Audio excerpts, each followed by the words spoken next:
It was Christmas Eve. The lights danced merrily in the streets. Families laughed and sang and unwrapped their presents. But Papa Panov, the village shoemaker, sat in his home alone.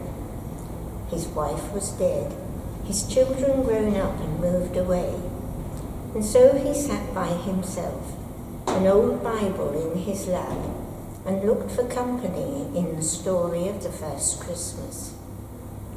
There were Mary and Joseph, tired and hungry, with nowhere to stay. I would have given them a room, Papa Panov thought. There is plenty of space in this old house of mine. There were the shepherds too, and the angels, and 3 kings from the east bearing gifts.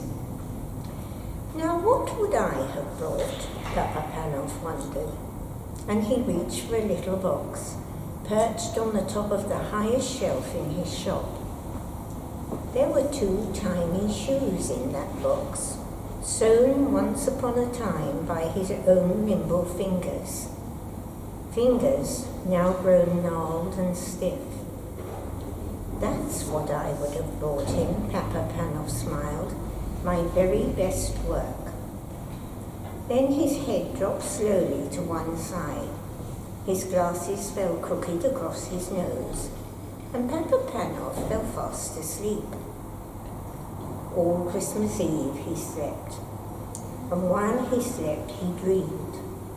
He dreamed of his wife and of his children, and of the happy Christmases they had shared. He saw their faces, just as he remembered them, laughing and singing and shining with joy. And just as the aching sadness of that dream became too much for him to bear, Papa Panov saw another face, a kind and gentle face. I am Jesus, said the face. I have seen your loneliness and your sorrow, and so, this Christmas Day, I shall visit you. Watch for me, Papa Panov. The old man woke with a start.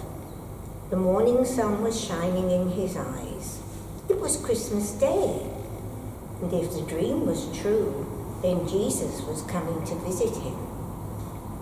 Papa Panov tidied up his house. He put a pot of fresh coffee on the stove, and then, every few minutes, he peeped out of the window. And that's when he saw the man. It could have been Jesus, walking slowly down the street, holding a shepherd's staff. But as the man got closer, Papa Panov recognized him. It was Sergei, the village street sweeper, faithfully doing his job even on Christmas Day. Papa Panov opened the door and called to the man. You look cold, my friend, and it must be lonely out there on Christmas morning. Come in and join me for a cup of coffee. The street sweeper hurried into Papa Panov's house.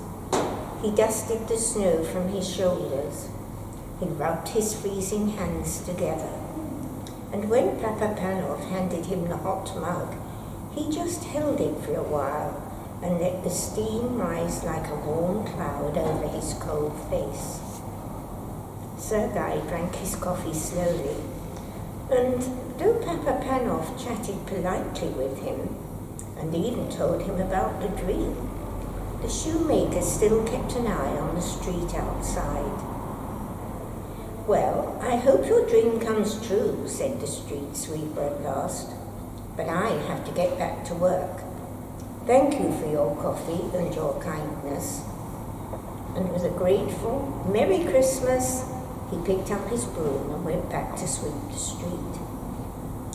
1 hour passed, then 2, and slowly the street became busy. Papa Panov put on a pot of cabbage soup and watched his neighbours wander off to visit their relatives.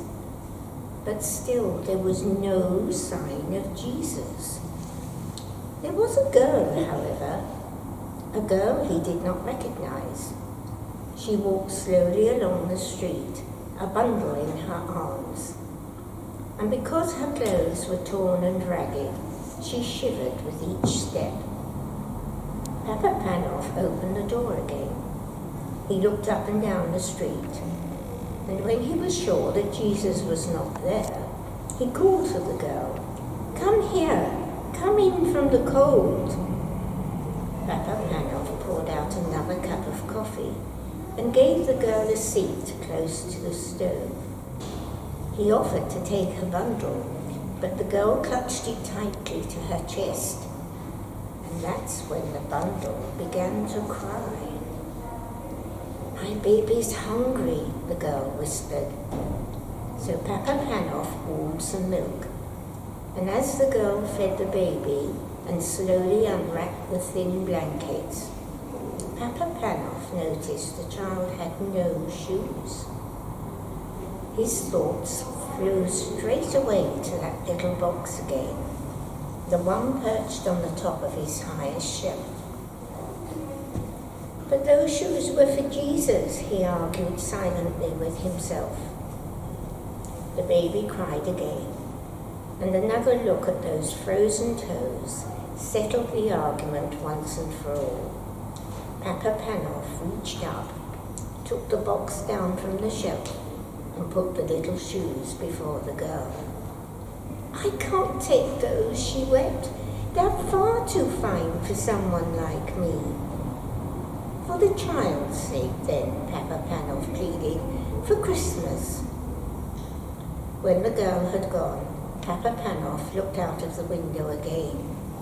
The sun was low in the sky now, and there was still no sign of Jesus. But there were plenty of beggars wandering the streets in search of a little Christmas cheer. So Papa Panov opened the door too. He had a pot of cabbage soup after all, and they all slurped it down gratefully. It was dark by the time the last beggar left, and Papa Panov was tired. So he slumped down in his chair again, more sad and lonely than he had been the night before. "It must have been a dream," he sighed. "Only a dream."